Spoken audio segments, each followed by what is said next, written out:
Good afternoon, everyone, and thank you for joining us today as we continue with our second Improving Talk series of 2025 titled Future of Career Learning. My name is Armando Lopez, and I am very thrilled to welcome you today. And now I want to introduce our very awesome host for today. Michael Perry, who considers himself a software mathematician, has built upon the works of other mathematicians like Bertrand Meyer, James Rambaud, and Donald Knott to develop a mathematical system for software development. As a technical director at Improving, he applies mathematical concepts to building scalable and robust enterprise systems. Michael lives in Dallas with his wife and 2 cats. Proud father alert. His daughter is an artist and drew all of the illustrations for his book. You heard that right. Michael is a published author. His book's name, is The Art of Immutable Architecture. He's also one of the kindest human beings you'll ever meet, so there's that. I am very honored to welcome him today with his webinar, Internal Training, Sustained Effective Learning, where he will explore strategies for maintaining effective internal training programs, among other things. And more importantly, he'll share some of the practices Improving uses for fostering an environment that supports ongoing professional development and knowledge sharing. And now I leave you with Mr. Michael Perry. The microphone is yours, my friend. Thank you so much. Thank you so much, Armando. This is a real thrill, and welcome. I'm so glad that you can join me for this ongoing series on learning. So we are going to be talking about internal training for this session, and we're going to try to put together a learning program that will work for you, your team, your employees. Let's kick things off with a little bit of about me. So yeah, I'm a director of consulting at Improving. I also am a PATH coach and an IBP instructor, and we will see what those are all about as we get into the content. Also, a published author. The Art of Immutable Architecture is discussed, and that was really a big step on my personal journey of learning and figuring out how people learn. Is that I've got some ideas that I really want to teach people, and so what better way to do that than to figure out how people think and how people learn. Another big part of that journey was Pluralsight. So you see the Pluralsight logo there. I've authored a few courses on the Pluralsight platform, and in doing so, I was able to practice my skills as a teacher and instructor, putting together assessments and learning journeys with some of the best professionals, the best people in the business who know how professional learning works. So with all of that background, let's dive into this. So I want to start with my ambition for you for this hour that we have together. So by the end of this hour, you should be able to remember 2 or 3 of Improving's internal learning programs. You should be able to understand the attributes that we strive to provide with each of those programs. And you should be able to apply the tool of Bloom's taxonomy to running your own learning programs. So that is my ambition for you. We will check in at the end to see how well we've done. So let's kick things off with a little bit of terminology. So I know that during this series we are doing an awful lot of talk about training. For this one, I want to shift the focus to learning. So what's the difference? You can see training, that's where you're kind of focused on what the trainer is doing. That's the person at the front of the room trying to impart this knowledge and to create an environment of learning and create these tools and structures that people can use to help with their learning. But training is what the trainer does.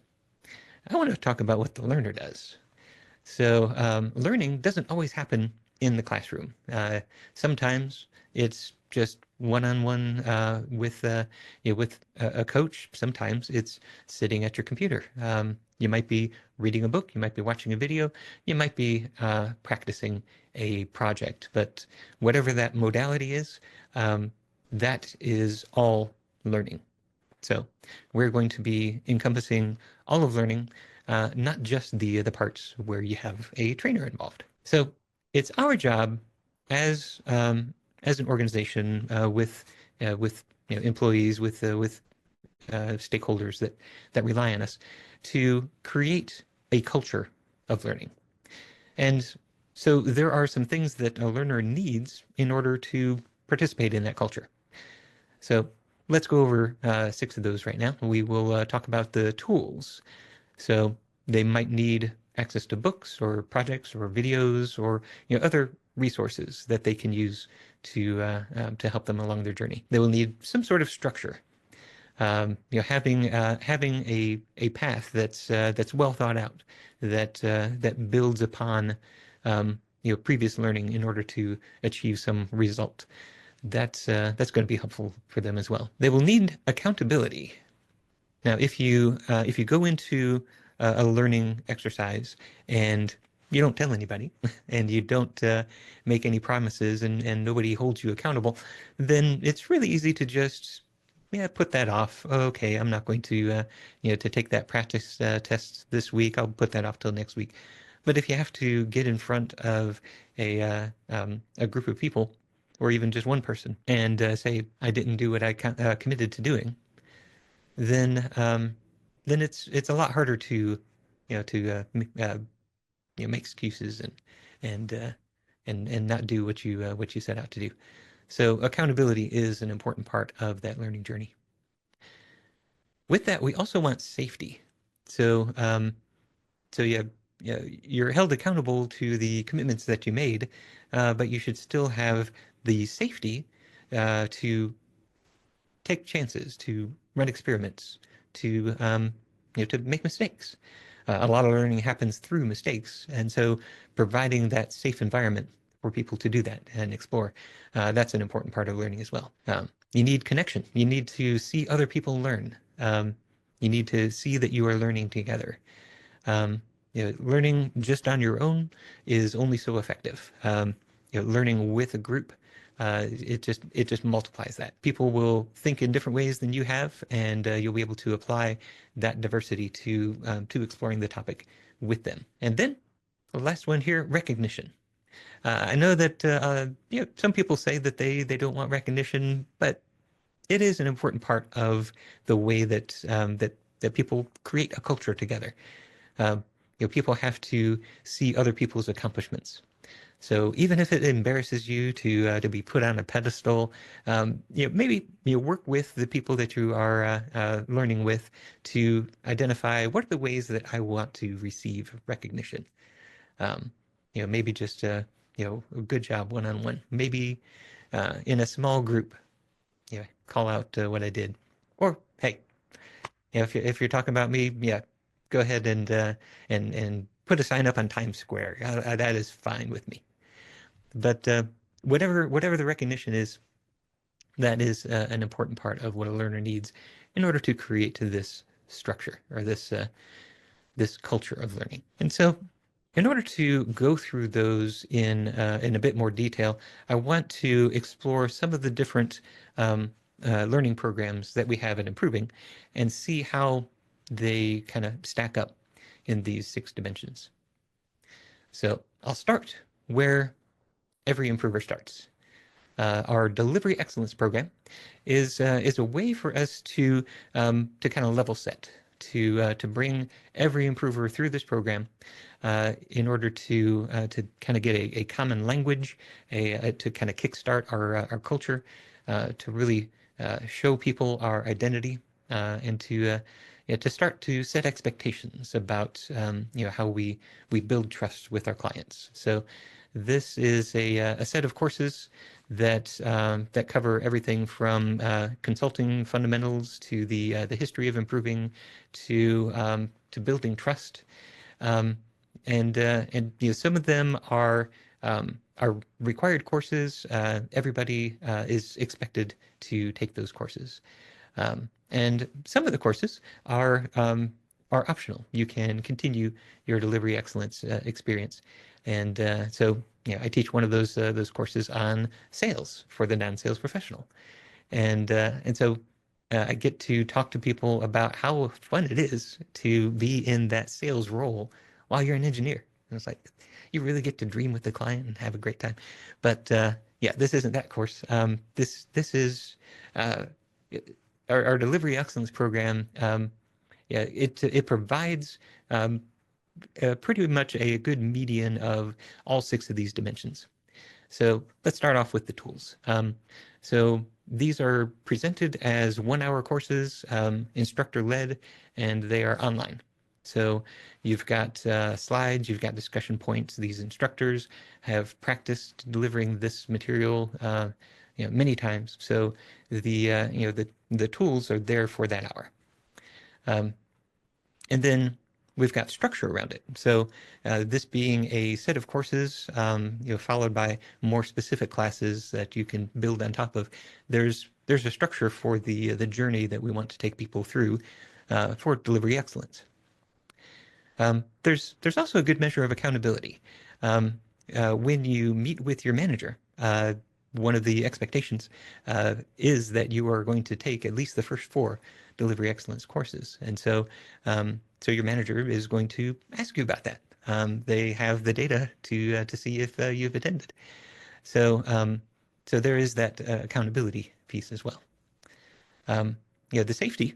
I rate the safety kind of middle of the road on this one because you are learning with a group. So this is a group that of improvers you've not seen before.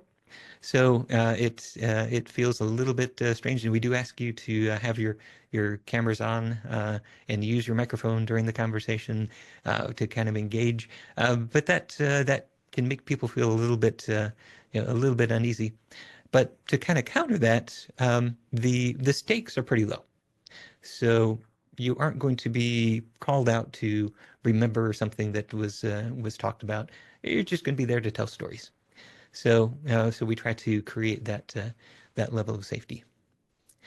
Connection here, I think, is a little bit above average because this is a learner's first opportunity to meet with other improvers from across the company, and so yeah, you might then be working on a project and you talk with somebody and say, oh yeah, you were in my trust delivery excellence course. Yeah.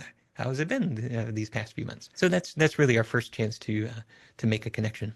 And then with recognition, this is one of the things that at our town halls, we love to put up the list of names. These are the people who completed their core delivery excellence courses. So with all those, I think we've done a pretty good job of balancing this on all 6 of those dimensions. Now, I would say that you can't always get a good balance. Sometimes you need to create a program that overemphasizes one area or another. And so we'll go through a few more examples of these programs and see how things kind of weigh out. So the next program I want to talk about is our PATH program. So with this program, you are paired with a PATH coach. So remember my credentials at the beginning. I am a PATH coach at Improving. So you're paired with that coach. You work together to figure out what does your path at Improving look like, because everybody's is different. A lot of companies will have a career track that you follow the engineering career track or the manager career track, and you achieve these certain goals, and then you're promoted and you're rewarded, and they've got that structure. We found that we need a bit more of a flexible structure at Improving. So each improver works with their coach in order to figure out what does their path look like. So we liken it to rock climbing. You are not climbing a ladder, but you are looking for that next handhold, and you're trying to figure out, is this going to be the best way for me to go up, or maybe I should come back down and take a different route. So that is the PATH program. And so since it is this one-on-one, and you have these regular meetings with your PATH coach, this heavily leans into the accountability aspect. The PATH coach is going to ask you, how did you do this past month on your goals, or this past 2 weeks? And then they are also, since it's one-on-one, going to kind of ramp up that safety.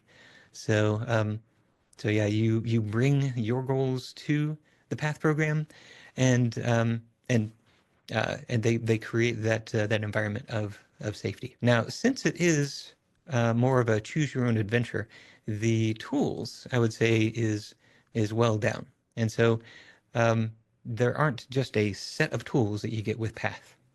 However, this can be paired with our video learning program in order to give you those tools. So, so yeah, we don't offer the license to the video learning management system to everybody. You have to be involved in PATH, and that's specifically because we want this to augment PATH in that way. Now, not everybody's PATH is going to require video learning, so during your goal setting with your coach, you figure out what tools work best for you. So that's kind of our PATH and video learning. Let's talk about kind of a common thing in technology is that we need to acquire certifications.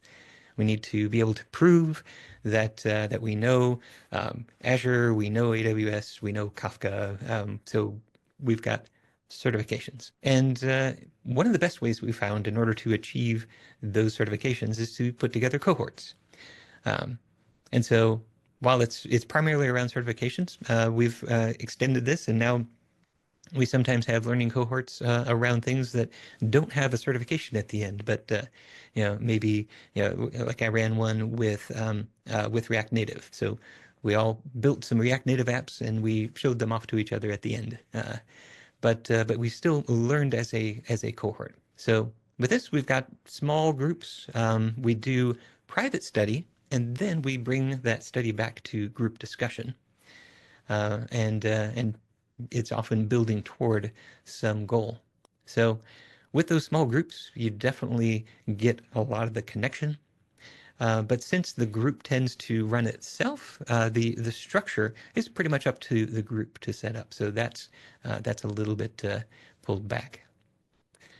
Now, if you've got that certification at the end, yeah, the recognition is going to be there. People are going to say, yeah, look at this group of people who just got their Kafka certification, and then the group is going to help hold other members of the group accountable. So I think this does a pretty good balance of those things with a strong emphasis on connection. Speaking of a strong emphasis on connection, improving you, this is one of my absolute favorites. My absolute favorite is coming up next, but this is the learning program that I first encountered as an improver, so much so that I really wanted to jump in, and I led the Improving You, courses for the Dallas office, and then ultimately for the whole enterprise before handing off that baton to Christopher Sauer, who's doing a fantastic job. But Improving You is all about improvers teaching other improvers. So we put together very short classes, usually just one session, 1 or 2 hours, about whatever the improver is really interested in. So sometimes it's a technology course. If you're taking one of my Improving You courses, it's going to be tech plus math. I'm going to mix those two together. I'll kind of hide the math behind the tech, but it's there. You can tell. And so each improver gets to create their own course and get a small group of improvers together. And so we offer these on a regular cadence. We use the Collegiate Improving You logo to kind of remind ourselves of a brand new semester, showing up at school and figuring out, registering for your classes, figuring out what you're gonna learn, talking to each other about what courses you're gonna take. And so we use that cadence. We're not strictly confined by that cadence, but that creates a bit of excitement. We have this ideation phase where we figure out what are the ideas. Then we have the registration phase. Okay, what courses are you going to take? And then we have our Improving You champions in each of the different offices, helping people to craft their courses. So we really love to support those new instructors. So with that, we've provided just enough structure to help you with this new experiment, and so there's a lot of safety there. yeah, you're gonna run a class. It might totally bomb, but hey, it's one class. You had a great time. People enjoyed it. So so there's some safety there. And this is really a way for us to create those connections. So mixing these things together, you can create a suite of programs that really kind of nails the 6 dimensions. To kind of top it all off, I want to talk about my absolute favorite program, the Integral Business Program. This is an invitation-only course that runs for 12 weeks. It is usually run across enterprises, so it's always in person. So we're going to fly the instructor, we're going to fly improvers to a location every other week for that 12 weeks. And we are going to seriously buckle down on some deliberate practices around raising the next generation of leaders. So yeah, this is since it's a small group, this really leans into that connection. Coming away from IBP, I've kept those connections with the people that that have been in IBP with and that I've taught IBP with, and it's a new community within improving. So yeah, hey, you did IBP too? Yeah, okay, you're part of the club. So there's this great connection. There's also these one-on-one coaching sessions. So you establish a really great connection with your Improving You instructor. That's my absolute favorite part of this program, is helping people to pick up these tools that we're building throughout the program and apply them to their day-to-day. So through this whole thing, we are building deliberate practices, and through this one-on-one, we are practicing accountability. There's even a sheet. You check off the things that you've accomplished each week, and you keep score. So it's big on practicing accountability. This one does have a really nice structure to it. We've built in moments. This is the part that really gives me chills. During these in-person sessions that we bring people together, we've built in moments during the session that we are putting people into a certain mindset. And so if as an instructor you can nail that moment, you can get people to feel a certain way, you can get people to think about a certain thing, and then let that sit. And it's like, oh, that's the best. I'm not going to give away any of the moments because that's the whole point. But yeah, this is a really well thought out and well recognized program at IBP, or at Improving. And yeah, the people who come through the program are recognized at the executive level as being the next generation of leaders. So so this might not be, hey, shout it out to the whole company kind of recognition, but yeah, you go to your enterprise president after finishing IBP, they're going to shake your hand and say, thank you for doing that. What did you learn? This is a great program. Now let me give you a set of tools. So we talked about the rubric, how we are going to kind of evaluate learning programs.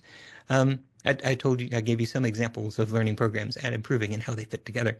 And so hopefully this has inspired you to think about ways you can improve your own learning programs, or build some that you think that you need to add to your collection. And so this tool right here, Bloom's Taxonomy, this is the tool that is going to make that all happen. So let's go through it real quick. These are a set of categories of, you can think of them as skills. By the end of this course, this book, this program, you'll be able to do one of these things. These are your ambitions for the learner. So, by the end of this, I want you to remember, 2 or 3 of Improving's learning programs. So that's that lowest level of Bloom's taxonomy. But then the next level up, I want you to be able to understand the needs of the learner and how you can use those to evaluate learning programs. Okay, it takes a little bit more work to understand something than to just remember them. But then I want you to be able to apply. I want you to be able to apply Bloom's taxonomy to build your own learning programs. That takes even more work than understanding something. And you can see that as we go up the levels here, to analyze takes more work than to apply. You need to be able to figure out, is this the right solution for this problem? Is there maybe something better? And there we're actually getting up into the evaluate a solution for a problem. And then at the top level, you are creating. You are taking what you've learned before, and you are creating new knowledge, new avenues of thought. So Bloom's taxonomy, this is a great way to think about what you are asking of your learners, because it takes a lot less work to do something at the bottom. If you constantly ask at the top, you're going to wear people out, and they're not going to be able to get there. But if you just stick to the bottom, it's too easy. They're not really getting anything out of it.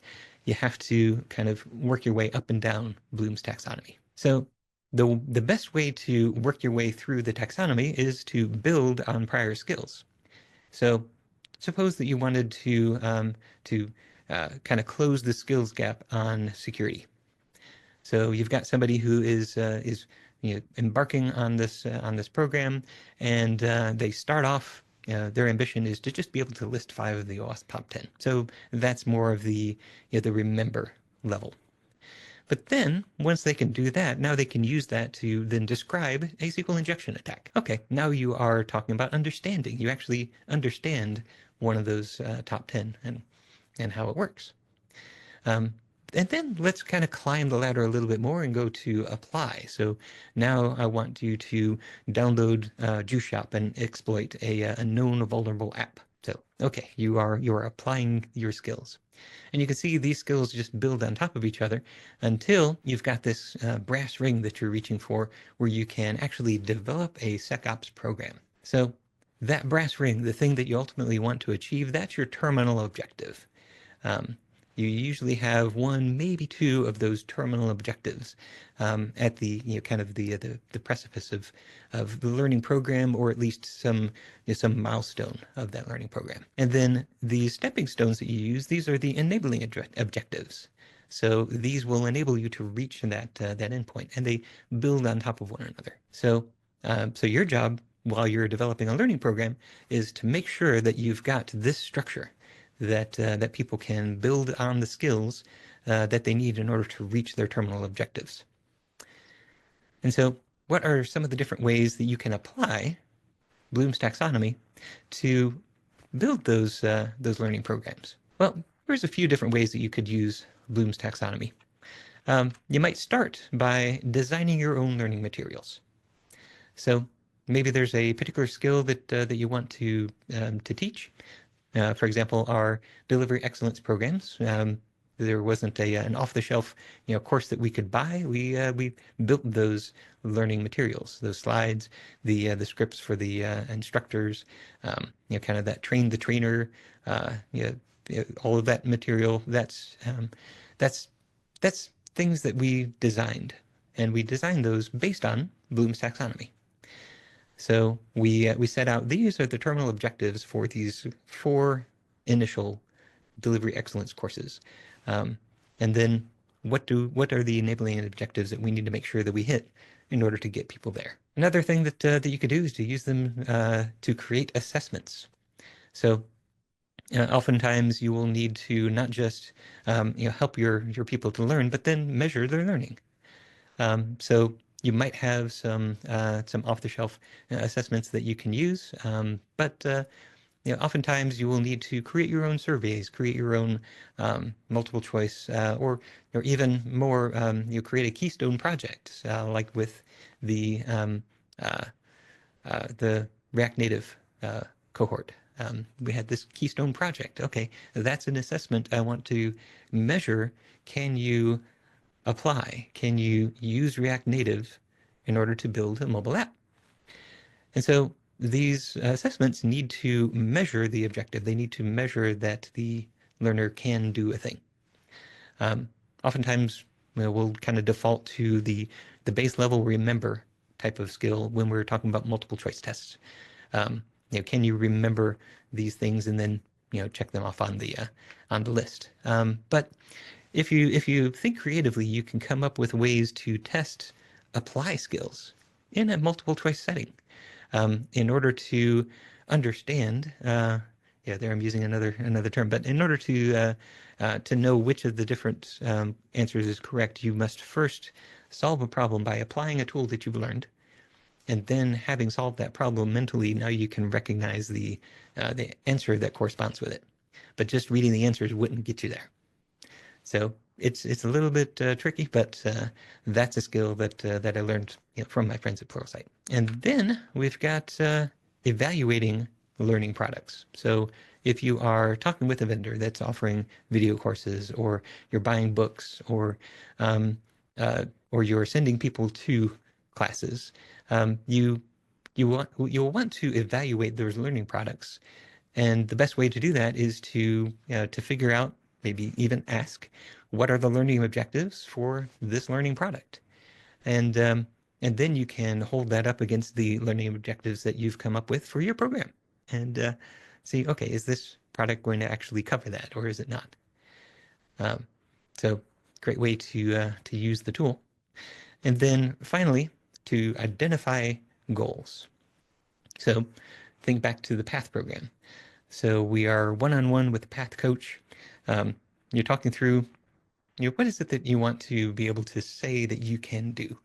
You want to, to walk up to somebody and say, oh yeah, I got that. I can fill in the blank. That's a learning objective. That's one of your Bloom's taxonomy goals. I want to be able to apply MVC and Entity Framework to build web applications using ASP.NET. Okay, great. That is a terminal objective. We will set a 90-day goal for you to be able to say that you can do that. Now, what are some of the enabling objectives that we need to do during those 90 days in order to get there? And then we can break that down. Okay, you need to be able to to build and run an ASP.NET project from source. Okay, let's set that enabling objective. Give yourself a couple of weeks, maybe 4 weeks, to be able to get there, and then you work your way up. So these are different ways that we can now bring Bloom's taxonomy together and kind of aim them at the building of our learning program. Is learning best done locally or with a distributed team? This one's interesting. I think you need a mix. So yeah, connection is one of those really important features of learning. People need to be able to see each other learn, and so that is best done in person. So that's why our IBP program is always in person. That also creates that that safety, even though like in IBP you have to be vulnerable in order for this to work. So you have to bring your walls down. It's much easier to be vulnerable in a small group, in a group where you've already set the expectation. What's said in this room stays in this room. But then, yeah, it's really helpful to have that room for that to be a physical place. We've closed the door. We've controlled access to this room, and now you can be vulnerable there. You can learn, and you can see each other learn. But that said, there are other ways that you want to create connection, like in an international company like ours, you want to be able to create connection between offices in different cities. And that can only be done online, unless you want to fly everybody to Las Vegas and teach them there, which is something that we do. But that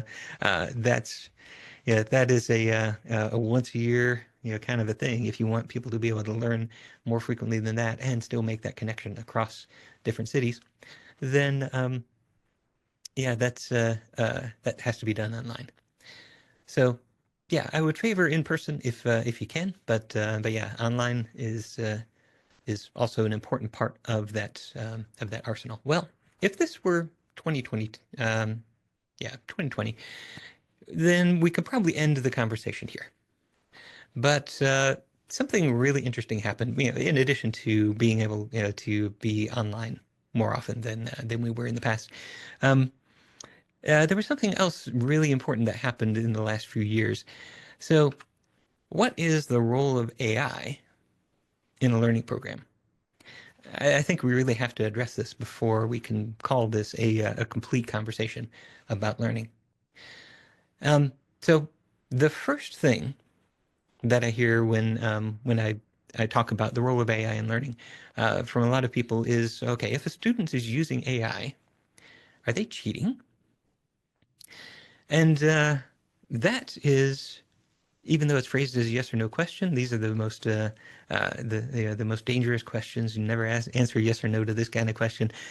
It's very complicated. There's a lot going on in this question. So let's ask a different question. If a student's using a calculator, are they cheating?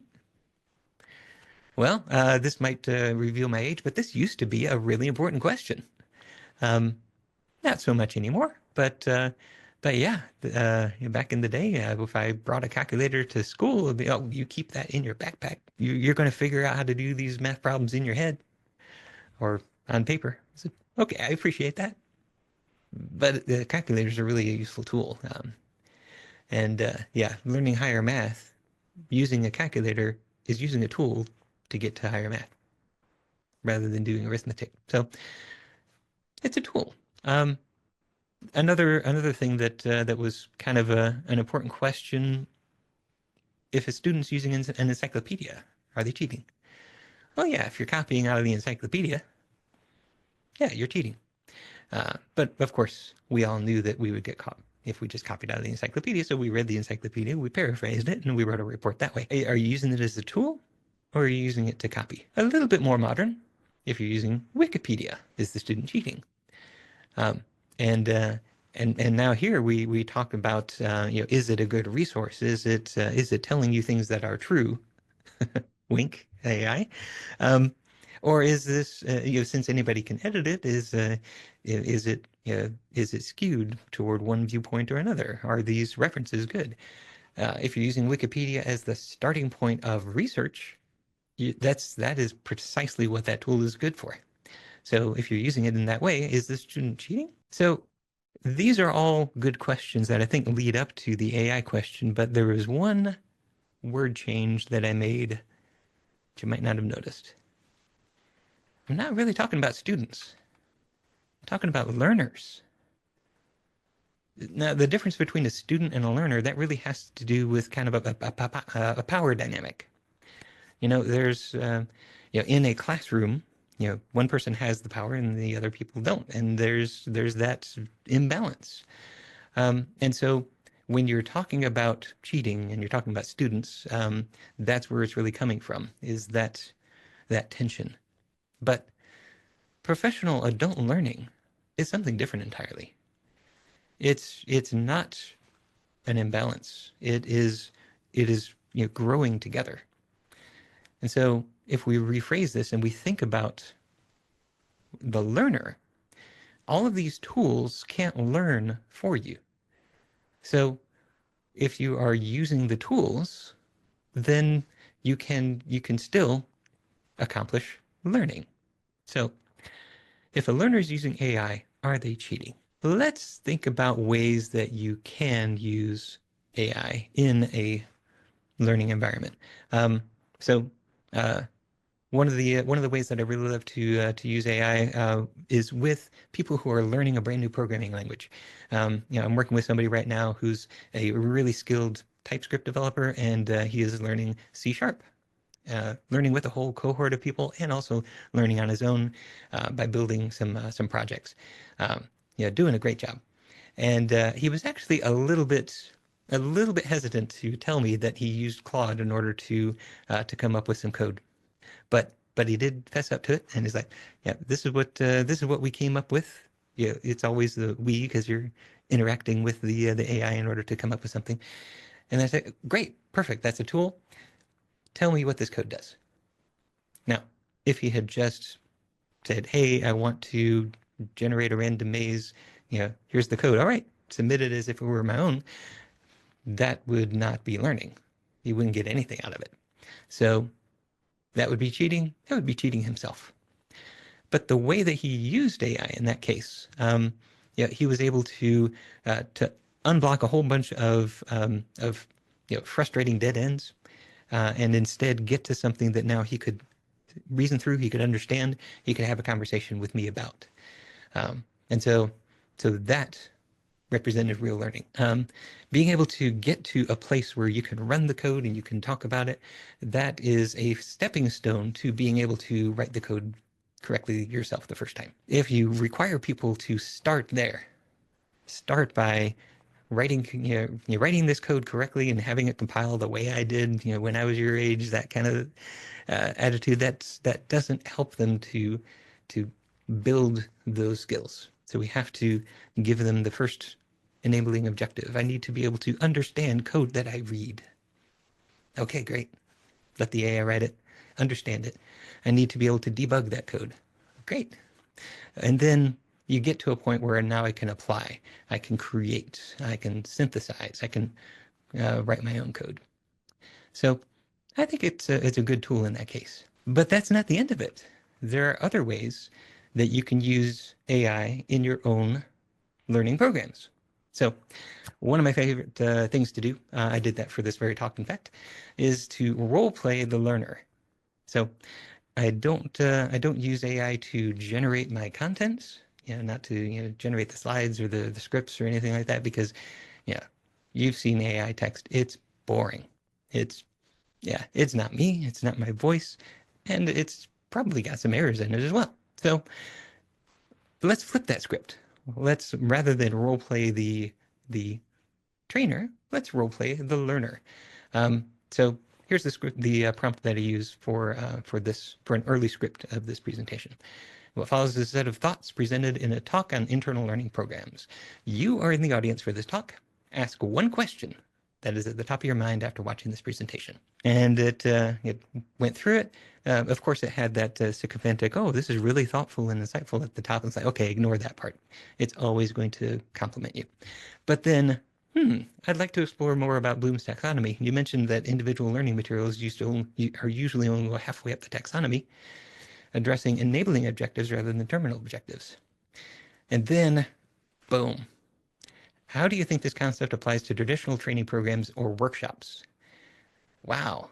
When I read that, it's like, okay, you caught me. I had a claim in this presentation about, hey, these learning materials only go halfway up the taxonomy, and then you have to figure out the rest yourself. I could not support.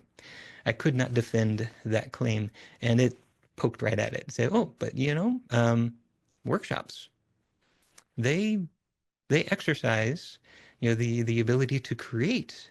You can create in a workshop. So you're right. Okay, I can't defend that. I have to change that. So role-playing the learner can really catch those things that are going to catch the learner off guard. They're going to catch the things that you can't defend. You're going to get questions about them at the end, and you don't want to be at the end of a talk talking one-on-one with somebody, and they say, you know what, that one point, and say, yeah, you're right, I shouldn't have said that. Hey, too late. Everybody else has already left the room. So role-play the learner using AI. So another area where I really love to use AI to help build learning programs is to summarize learning materials. This is really great with popular books. So if it's already in the LLM's training set, then you can have a really great conversation with it. So here's a prompt that I eventually got to. I didn't start with this prompt. I eventually got to identify the learning objectives of Daniel Pink's book, To Sell as Human. Use the Bloom taxonomy to differentiate enabling and terminal objectives. And it did. And I went through this list, and having read the book many times myself, was like, yes, absolutely. These are covered in the book. These are things that I can then compare against my objectives for the program itself, and see if this material is going to be useful for that purpose. Now, in order to get here, I had to have a long conversation about the material to kind of load all of that into its context. This is what happens if you start with this prompt without priming the AI at all. Here's a learning objective. Identify the 6 sell skills. Selling, expertise, likes, listen, and loyalty. That was 5. Wait, sell has 4 words, 4 letters in it. You call them 6? What? This doesn't even make any sense. And now if you were to, without having read the book, you look at this, say on a multiple choice quiz, you might think, yeah, that's something that might be covered in that book. I would change it to the 4 sales skills, and I would drop one of the L's. But then even having read the book, I was like, you know what? He does use a lot of acronyms. Was this one that I missed? No, it wasn't actually in there. So AI is really good at creating those wrong answers. So if you're going to create an assessment, and yeah, I've done this, for Pluralsight, for professional assessments. Is like I didn't use it to generate the correct answers. I used it to generate the wrong ones, and they look really convincing. So yeah, only a learner who's actually gone through the material would recognize that no, this is not covered in there. That's it. So I'm trying to measure, kind of remember level skills here. Do you remember some of the acronyms used in the book? And it's like, yeah, this isn't one of them. That'll be among the distractors. Michael? Yes. I have another question for you. That's something along these lines. Oh, They're wondering, how do you help learners identify their terminal objectives? Yeah. So yeah, one of the best ways that we do that is with path coaching. As a path coach, we're taught some open questions, some powerful questions that we can ask in order to kind of drive those through. In fact, I've got a tool here. Yeah, here's a set of cards that goes with a book called Help Them Grow or Watch Them Go, and these are powerful question cards. So let me just pull one out here. What one lateral move might be smart to consider, and why? So yeah, you can have these questions ready to go in a deck of cards like this, or you can kind of prime yourself to be on the lookout for, hey, I've gotten really good at TypeScript. I'm thinking about how I can be a great fit for my next project. Oh, what's one lateral move? What one other language might you want to learn in order to really help out your team? Oh yeah, a lot of them are using C#. Okay, let's talk about that. So yeah, by asking those open-ended and powerful questions, you can really drive the terminal objectives from your learners. Well, yeah, we are getting close to time, so I wanted to check in. I wanted to come back to my ambition for you. How did we do? So my ambition was that you should be able to remember 2 or 3 of Improving's internal learning programs. Any come to mind? Think about those for a little bit. We talked about PATH. We talked about Improving You, Delivery Excellence, IBP. Which one stood out to you?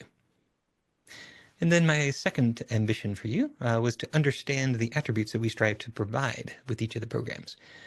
So yeah, here we've got things like being able to provide safety. Why is safety important? We want to provide accountability. Why does that matter?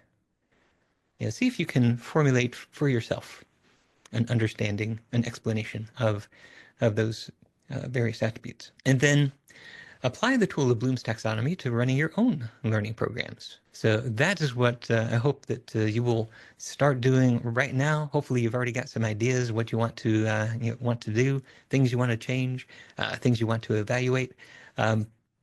Go forth, make that happen. As you do, there are some additional resources that you might want to look into. So Mindset by Carol Dweck kind of sets the stage for recognizing that people are not fixed in their skill sets, but instead can grow. And how do you help to foster that growth mindset? And then these cards come with a book, Help Them Grow, Watch Them Go. They don't come with the book, but they're paired together. So that is a great conversation about how you can grow a professional, a set of professionals, create that culture in which they can grow. And that's the book that our PATH program is really based on. Then Don Jones, the culture of learning. Don Jones, I met him, at Pluralsight, and he is really passionate about learning and creating these learning cultures. And it was really in this book that I shifted my focus from training to learning. And then training from the back of the room. This one is just so practical. There are these exercises that you can do during a classroom setting in order to create these moments that people can really learn, allowing you to just step aside and watch that learning happen. So check these out. Also reach out to me, michael.perry@improving.com, and let's talk about your learning journey. Very interesting book recommendations. I'm adding them to my list. Thank you very much, Michael. I want to thank you all for joining us today, but especially Michael Perry for such a great and insightful webinar. It was amazing, my friend. And coming up next week, make sure to join us for the next session from this series, which is titled What Training Works and Is It Still Worth It? On February 19th, presented by Don McGreal, Vice President of Learning Solutions at Improving, and Gary Pedretti, Principal Consultant and Trainer at Improving as well. You surely don't want to miss it. Until next time, have a great rest of your day, everyone. Michael, thank you again. It's been a pleasure. Thanks, Armando. Thanks, everyone.